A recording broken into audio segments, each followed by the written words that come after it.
Hello दोस्तों, नमस्कार। मैं संजय आपको अपने इस यूट्यूब चैनल पर स्वागत करता हूं, जो कि मैं आपको आज पढ़ाऊंगा त्रिकोणमिति। ठीक है। त्रिकोणमिति पढ़ने से पहले आपको पहले इनके भुजाओं के बीच में संबंध क्या होता है, मतलब भुजाओं का अनुपात क्या होता है, उसके विषय में जानना जरूरी है। ठीक है। पहले बेसिक समझिए। जब तक आप बेसिक नहीं समझेंगे तब तक आगे क्या कर पाएंगे, कुछ नहीं। बस एक चीज़ समझिए पहले, जैसे आप थोड़ा पहले अभी भुजाओं के बीच में क्या संबंध होता है, फिर कोण ज्ञात करना है, फिर उसके बीच में एक दूसरे का रिलेशन क्या होता है, आगे इसे सोहन धीरे धीरे लेकर मैं आपको एक वीडियो लेकर आता रहूँगा और मैं त्रिकोणमिति आपको बढ़िया से सिखा दूंगा। ठीक है। और त्रिकोणमिति ना समझ में आएगा तो बताना। ठीक। और सुन लीजिए, मैं ऐसे ऐसे क्वेश्चन लेके आऊँगा, झन्नाटेदार क्वेश्चन लेके आऊँगा और आप बड़े बढ़िया से समझ जाएंगे। ठीक। त्रिकोणमिति आपको आसान लगने लगती है। मैं किसी भी बच्चों से मिलता हूँ तो कहता है कि सर हमें सब आता है लेकिन त्रिकोणमिति नहीं समझ में आती है, तो समझ में आ जाएगी। इस वीडियो को आप बार बार देखिएगा, धीरे धीरे मैं ये गारंटी है कि त्रिकोणमिति मैं आपको समझा दूंगा। आप चाहे जिस क्लास के हों, चाहे 10th हो, 11th 12th, चाहे जो हों, या आप कंपटीशन की तैयारी कर रहे होंगे, सब में ये आता है। ठीक है। तो आइए देखिए, पहले एक समकोण त्रिभुज होता है। तो ए हो गया A B C, A theta हो गया, ए 90 डिग्री हो गया। अब आप देखिए 90 डिग्री के सामने की भुजा क्या होती है, कर्ण। इसको बोलते हैं इंग्लिश में हाइपोटेनियस।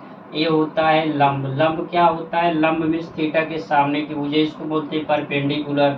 और ये क्या होता है, आधार, इसको बोलते हैं बेस। ठीक है। ठीक। अब देखिए थीटा के सामने की भुजा ही लंब होती है, इसको आप ध्यान दीजिएगा। और इसको पढ़ने से पहले आपको कुछ त्रिभुज के विषय में जानकारी भी होगी, ना होगी तो जान लीजिएगा। देखिए त्रिभुज क्या होता है, तीन भुजाओं से घिरी हुई आकृति को त्रिभुज कहते हैं, और तीनों भुजाएं असंरेख होनी चाहिए। अगर संरेख होगी तो त्रिभुज कभी नहीं बन पाएगा। ठीक है। उसके बाद में त्रिभुज के तीनों अंतःकोणों का एक फल 180 अंश होता है, और एक पाइथागोरस प्रमेय होती है, जिसमें होता है कर्ण का स्क्वायर बराबर लंब का स्क्वायर प्लस आधार का स्क्वायर। ना पता है? नहीं पता है तो देख लीजिएगा। जो पाइथागोरस प्रमेय बहुत बड़ा योगदान होता है इस त्रिकोणमिति में। ठीक। क्या होता है, कर्ण का स्क्वायर बराबर आधा लंब का स्क्वायर प्लस आधार का स्क्वायर। ये इस्तेमाल होगा, इसीलिए मैं इसको बता रहा हूँ। ठीक है। इसमें होता है आधार का स्क्वायर। ठीक। आगे क्या होगा इसमें, अब देखिए साइन कास टैन काट से कॉसेक में संबंध क्या होता है उसको देखिए। जैसे दिया गया हो, थीटा से हम निकालना है। ठीक। Sine theta, cos theta, tan theta, sec theta, और यहाँ पे काट थीटा भी होता है, इसको काट थीटा लिख देंगे, और यहाँ पर कॉसेक थीटा। ठीक। अब देखिए साइन कास टैन काट सेक कॉसेक। देखिए साइन थीटा बराबर क्या होता है, उसके लिए आप लोग बहुत पहले जो पढ़े होंगे, लाल बटे कक्का वाला फार्मूला, एक बहुत प्रसिद्ध है। ठीक है। और इंग्लिश में जो होता है पीबीबी, पंडित बद्री प्रसाद करके ऐसे कुछ, मतलब वो भी है। लेकिन देखिए आप हिंदी मीडियम की स्टूडेंट है तो इसलिए मैं हिंदी मीडियम में ही बता रहा हूँ। ठीक है। बाकी इंग्लिश मीडियम में भी पढ़ा देता हूँ, लेकिन अभी तो आप लोग हिंदी मीडियम में पढ़ रहे हैं, इसलिए हिंदी मीडियम में बताना मुझे अच्छा लग रहा है। ठीक है। देखिए साइन थीटा बराबर क्या होता है, लंब बटे कर्ण। तो लंब बटे कर्ण, लंब मीन्स लाल बटे कक्का, ये क्या हो जाएंगे साइन, ये क्या हो जाएगा कास, ये क्या हो जाएगा टैन। ठीक है। अंश से हर में पहले देखिए साइन क्या हो जाएगा, लंब बटे कर्ण हो गया। समझ में आ रहा है कि नहीं? बहुत अच्छे। अब देखिए कास थीटा बराबर आधार बटे कर्ण, ये हो गया आधार, कर्ण हो गया। उसके बाद टैन थीटा बराबर लंब बटे आधार, ये लंब हो गया अपान आधार। आगे देखिए काट थीटा। अब देखो पहले एक चीज और ध्यान दीजिए, साइन का उल्टा कासेक, कास का उल्टा सेक, टैन का उल्टा काट, एक दूसरे के उल्टे। जैसे आप लोग हिंदी में पढ़ते होंगे, पति का विलोम पत्नी ना, भाई का विलोम बहन। तो इस तरह से ऐसे त्रिकोणमिति में भी होता है कि साइन थीटा का उल्टा जो होता है कासेक थीटा, कास थीटा का उल्टा सेक थीटा, टैन थीटा का उल्टा काट थीटा होता है। तो इस तरह से जैसे आप यही तीन याद कर लीजिए, और इन तीनों को याद करने की कोई ज़रूरत नहीं है। और एक चीज़ ज़्यादा दिक्कत ये, या तो आप दो याद कर लीजिए, चार ऑटोमेटिक याद हो जाएंगे, उसके लिए जैसे जैसे आप आगे बढ़ेंगे उस तरह से आपको पहले आप बेसिक चीज़ समझिए, फिर थोड़ा थोड़ा जानकारी रखिए, तो आप आपस में खुद ही एक दूसरे से कोरिलेट करके आप फार्मूला बना देंगे। ठीक है, देखिए पहले काट थीटा बराबर होता है आधार। अब इसका उल्टा कर दी, जैसे tan थीटा बराबर लंब बटे आधार हुआ था, तो काट थीटा बराबर इसी से पहले यहाँ से ऐसे जाएंगे, किस तरह जाना देखो पहले बता रहे हैं, ऐसे चले आइएगा, ऐसे करते हुए चले आइए। पहले यहाँ साइन कास टैन, काट सेक कासेक, इसका उल्टा हो जाएगा। ठीक, तो यहाँ पे काट थीटा बराबर क्या हो जाएगा, आधार बटे लंब, ये हो जाएगा आधार अपन लंब। उसके बाद सेक थीटा हो जाएगा कड़ बटे आधार, कितना हो जाएगा, कड़ बटे आधार। और उसके बाद में कौशिक थीटा कड़ बटे लंब, कड़ बटे लंब, ये हो गया कौशिक थीटा। अब देखिए sine cos tan cot sec cosec, अब देखो हम आपको रटा देंगे, बढ़िया से समझा देंगे, और आप आज के बाद से ये बढ़िया से आ जाएगा, नहीं आएगा तो फिर से बता देना। ठीक है, और इसको 2-4 बार आप कम से कम 10 बार इसको लिख दीजिए, उसके बाद में जिंदगी भर नहीं भूलेगा। अब देखिए साइन थीटा बराबर क्या होता है, लंब बटे कड़, कास थीटा बराबर आधार बटे कड़, टैन थीटा बराबर लंब बटे आधार, काट थीटा बराबर आधार बटे लंब, सेक थीटा बराबर कड़ बटे आधार, कौशिक थीटा बराबर कड़ बटे लंब। ऐसे 2-3 बार आप वीडियो को देख लीजिएगा तो आ जाएगा। ठीक है, ये हो गया भुजाओं के बीच में संबंध। ठीक है, तो यहाँ पर आप एक चीज और लिख सकते हैं, जैसे टैन थीटा बराबर क्या होता है, sine theta upon cos theta, ये सब फार्मूला है। ठीक है, इसको याद कर। अच्छा, ये आया कहाँ से, इसी भुजाओं के बीच में संबंध से ही आया है। ठीक है, कहीं बाहर से नहीं आया है। तो आप देखिए जैसे साइन थीटा क्या होता है, आपको पता होगा लंब बटे कड़ होता है, यल बटे की हम लिख रहे हैं शॉर्टकट में। कॉस थीटा बराबर क्या होता है, आधार बटे कड़ होता है, ए बटे के होता है, के कैंसिल हो गया, लंब बटे आधार आया कि नहीं, यही तो टैन थीटा यहाँ पे हम लोग याद किए हैं, लंब बटे आधार, और ये सॉल्व करने पर भी आ रहा है। इस तरह से आप यदि ये 2 फार्मूला ही याद रहेगा तो 4 फार्मूला आप बना सकते हैं। लेकिन मेरा कहने का मतलब है कि आजकल इस कंपटीशन की दुनिया में ज़्यादा याद कर लो तो ज़्यादा बेटर रहेगा ना, तो ये सब बढ़िया से याद कर लीजिएगा। तो ये तो हो गया एक साधारण मतलब स्टार्टिंग पॉइंट, क्या कैसे क्या करना है, तो भुजाओं के बीच में आपका संबंध आ गया। अब देखिए इसमें क्या होता है कि पहले चतुर्थांश, दूसरा आपको चतुर्थांश पढ़ना है। ठीक, इस त्रिकोणमिति में ये क्या होता है, एक्स एक्सिस होता है, ओरिजिन पॉइंट होता है, एक्स डैश होता है, वाई होता है, और ये वाई डैश होता है। इसमें क्या होता है देखिए, पहले चतुर्थांश में सभी पॉजिटिव क्या होते हैं, सभी धनात्मक होते हैं, सभी धनात्मक। और दूसरे में क्या होता है, साइन और कॉशिक थीटा दाव, ये दोनों धनात्मक होते हैं। तीसरे में टैन कॉट, और चौथे में क्या होता है, कास थीटा और सेक थीटा, ये दोनों धनात्मक होते हैं। देखिए इस चतुर्थांश को याद करने का सिस्टम समझो पहले ना। देखिए इसमें पहले चतुर्थांश में क्या होता है, 0 से 90 डिग्री के बीच कोण रहेगा। इसमें सब क्या होंगे, पॉजिटिव होंगे। जैसे 0 से 180 मतलब 90 से लेके 180 के बीच में कोई एंगल रहेगा तो उसमें साइन और कॉशिक ही धनात्मक रहेगा। लेकिन यही 180 से 270 के बीच में टैन और कॉट धनात्मक रहेगा, और 270 से 360 के बीच में कास और सेक थीटा, ये दोनों धनात्मक रहेंगे। और एक फार्मूला आपको पता होना चाहिए कि जैसे साइन 90 माइनस थीटा, कास 90 माइनस थीटा, और उसके बाद में ऐसे साइन कास टैन लगा दीजिए, टैन 90 माइनस थीटा, काट 90 माइनस थीटा, और उसके बाद में सेक 90 माइनस थीटा, उसके बाद में कॉशिक 90 माइनस थीटा। अब क्या होगा इसको देखो पहले, सब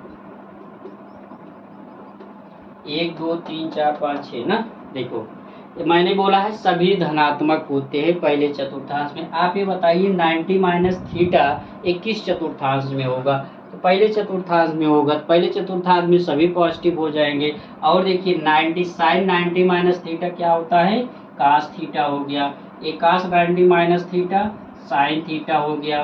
ten 90 minus theta cot theta हो गया। काट 90 माइनस थीटा टेन थीटा हो गया। सिक 90 माइनस थीटा कॉसिक थीटा हो गया। कॉसिक 90 माइनस थीटा सिक थीटा हो गया। ये पहले चतुर्थांश की बात हो गई। अब ऐसे आगे क्या होगा, जैसे sine 90 plus theta, sine 90 minus theta कहाँ जाएगा, सेकंड के चतुर्थांश में आ जाएगा। तो सेकंड में बोला है कि साइन और कॉसिक के मान धनात्मक होते हैं, तो sine 90 minus theta cos theta हो जाएगा। लेकिन यही कास 90 प्लस थीटा हो जाएगा तो माइनस साइन थीटा। क्यों, क्योंकि इसमें बोला है साइन और कॉसेक के मान ही धनात्मक होते हैं भैया, बाकी सब ऋणात्मक होते हैं। तो इस तरह से जो जिस कोऑर्डिनेट में जाएगा उसी हिसाब से आप फार्मूला याद कर लीजिएगा, और जो इम्पोर्टेंट है उसके विषय में जान लीजिए क्या होता है। जैसे देखिए, जैसे 180 माइनस थीटा और 180 प्लस थीटा, ये इम्पॉर्टेंट है, ठीक है, ये नोट कर लीजिएगा, नोट, ठीक। 90 minus 180 minus theta 180 plus theta हो, या 360 प्लस थीटा या 360 माइनस थीटा, इस सब में क्या होता है उसको देखिए। जैसे साइन 180 माइनस थीटा दिया गया हो, तो अब देखो पहले समझो कि जब कोई भी एंगल, बड़े एंगल ज्ञात करने के लिए आपको तुरंत जानना है कि ये किस चतुर्थांश में है। तो जब चतुर्थांश में जाएंगे तो वहां से साइन का क्लियर करेंगे, प्लस लगेगा तो माइनस लगेगा। उसके बाद में साइन 180 माइनस थीटा मान लीजिए हमें ज्ञात करना है, किस चतुर्थांश में होगा, ये सेकंड चतुर्थांश में होगा, क्योंकि सेकंड चतुर्थांश में होता है 90 से 180 के बीच में होता है, ठीक। तो 180 माइनस थीटा कर रहे हैं ना, तो 180 माइनस थीटा सेकंड चतुर्थांश में होगा। और 180 minus theta 180 plus theta 360 plus theta 360 minus theta, इसका कोई भी चेंज नहीं होता है। साइन है तो साइन में रहेगा, कास है तो कास में रहेगा, सेक है तो सेक में रहेगा, टैन है टैन में रहेगा, काट है काट में रहेगा, कॉसिक है तो कॉसिक में रहेगा, इसमें नो चेंजेस। बस एक चीज ध्यान देना है कि एक किस चतुर्थांश में है उसी के अनुसार साइन में चेंज होता है, बस, ठीक है। इसमें साइन में चेंज होता है, बाकी ये चेंज नहीं होता है। साइन है तो साइन में रहेगा, कास है तो कास में रहेगा। तो जैसे देखिए, मान लीजिए साइन 180 माइनस थीटा हमें ज्ञात करना है, तो क्या लिखेंगे, साइन थीटा लिख देंगे। अच्छा, साइन 180 प्लस थीटा हमें ज्ञात करना है, अब आप बताइए क्या हो जाएगा, माइनस साइन थीटा हो जाएगा। क्यों, क्योंकि ये देखिए ये दूसरे चतुर्थांश में थे, ये बच्चे दूसरे घर के थे ना, अब ये दूसरे घर में चले आएंगे। 180 प्लस थीटा का मतलब ये तीसरे चतुर्थांश में जा रहा है। तीसरे में क्या होता है, टैन और काट पॉजिटिव होते हैं, बाकी सब निगेटिव होते हैं, तो यहाँ पे हो जाएगा माइनस साइन थीटा। अब यहाँ पे देखिए साइन 360 प्लस थीटा दिया गया हूँ। अब देखिए 360 यहाँ चले आएंगे, और 360 से जहाँ जाएंगे तुरंत पहले पे आ जाएंगे। पहले में बोले हैं भैया सब लोग आओ हम सबको प्लस बना देंगे, तो ये प्लस बना देता है, तो ये बन जाता है साइन थीटा। और यहाँ से साइन 360 माइनस थीटा क्या हो जाएगा, यहाँ पे फोर्थ चतुर्थांश में होगा। फोर्थ चतुर्थांश में कास और सेक के मान धनात्मक होते हैं, बाकी सब ऋणात्मक होते हैं। तो साइन 360 माइनस थीटा ये क्या हो जाएगा, माइनस साइन थीटा हो जाएगा। इस तरह से और जो होंगे कास से कासिक टैन ये सब, लेकिन मेन फार्मूला जो है इसको याद कर लीजिएगा, सभी धनात्मक होते हैं, इसमें ये होता है, इसमें ये पॉजिटिव होते हैं, इसमें ये पॉजिटिव होते हैं। ये तो हो गया कि त्रिकोणमिति में कैसे कौन पॉजिटिव होता है, कौन नेगेटिव होता है, कौन धनात्मक होता है। उसके बाद में इसके बाद एक और फार्मूला आपको याद करना, जो बेसिक जानकारी मैं आपको दे रहा हूँ ये जान लीजिए, आपका त्रिकोणमिति का आत्मा है। जो इसको याद कर लेगा उसको त्रिकोणमिति सरल लगने लगेगी, ठीक। आगे देखिए क्या होता है, जैसे कभी कभार ये होता है कि आपको पूछा जाता है कि साइन 0 अंश का मान, कास 0 अंश का मतलब ये सब मान होते हैं, तो कैसे ज्ञात किया जाएगा उसको जान लीजिए आप पहले। जैसे साइन दिया हूँ, sine theta cos theta tan theta cot theta sec theta cosec theta, ठीक, ऐसे दिए गए हों आपको।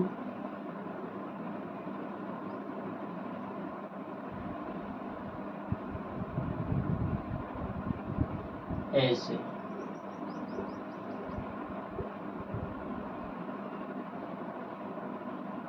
क्या हुआ अमन, आ नहीं रहा क्या? आ रहा है। बहुत अच्छे। देखिए यहाँ पे थीटा, थीटा का मान 0 डिग्री हो सकता है, 30 डिग्री हो सकता है, 30 डिग्री, ठीक, 45 डिग्री हो सकता है, 60 डिग्री हो सकता है, 90 डिग्री हो सकता है। ये सब देखिए 50 डिग्री, 15 डिग्री भी होता है, 75 डिग्री होता है, 10 डिग्री होता है। ज़्यादा यूजफुल जो होते हैं यही सब होते हैं। इसी के अनुसार, इसी के सहयोग से हम ज्ञात कर सकते हैं। उसके लिए और फार्मूला जब बताएंगे तो आप लोग यही इतना याद कर लीजिएगा, इसी के अनुसार आप लोग ज्ञात कर सकते हैं, ठीक।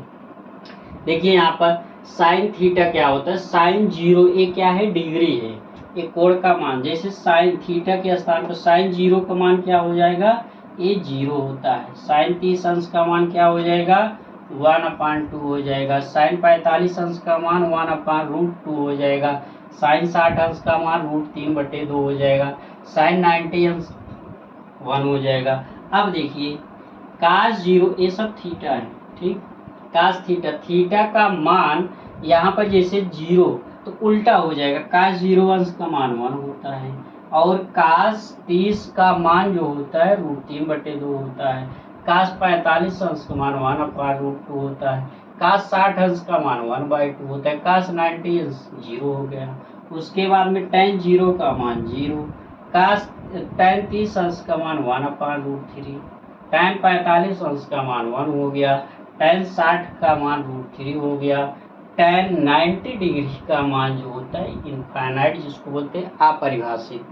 अब देखिए काट गया लिखना, यही उल्टा लिखते हुए चले आइए आप। काट 0 अंश का मान जो होगा वही tan 90 अंश का मान होगा।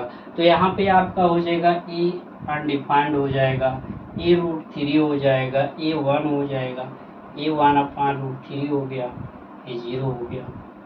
अब देखिए सेक थीटा ज्ञात करना है। मैंने आपसे बोला था कि सेक थीटा और कॉसेक के उल्टे होते हैं ना, एक दूसरे के विलोम, जैसे हिंदी में पढ़ते हैं वैसे। तो सेक थीटा के स्थान पे 1/cos थीटा।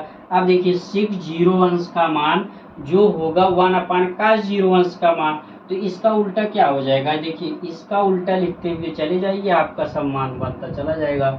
ये भी 1 हो जाएगा, ये क्या हो जाएगा 2/√3 हो जाएगा, ये √2 हो जाएगा, यहाँ पे 2 हो जाएगा।